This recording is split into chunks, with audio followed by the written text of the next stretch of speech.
Hey everyone, in this video I'm going to show you how to do transitions on Canva. Let's get into it. First, place your pages side by side. The first step is to make sure you have at least two different pages or video clips ready in your project.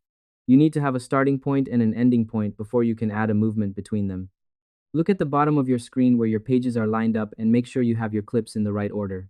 Click on the space right between two pages to tell the computer that is where you want the change to happen. Because a transition is like a bridge between two different ideas. You have to have two separate parts so the computer has something to connect. Without this step, there would be no middle ground to place the movement that makes the video look smooth.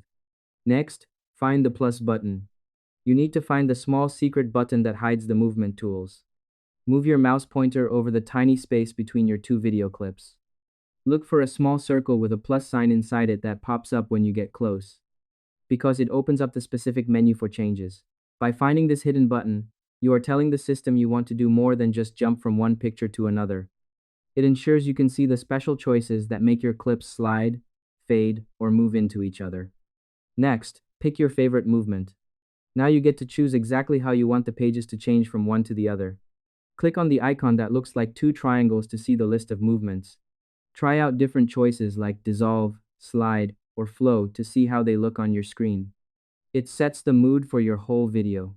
By picking a movement that fits your style, you are making your project look much better for the people watching. It is the key step to getting the right output and making sure the change doesn't look too fast or too sudden for your viewers. And that's it. To do transitions in Canva, you must first place your clips side by side at the bottom of the screen. Then, you click the small plus sign in the middle of the pages to see your tools. Next, you pick the movement you like best from the list of options. I hope this helped you out and I see you in the next one.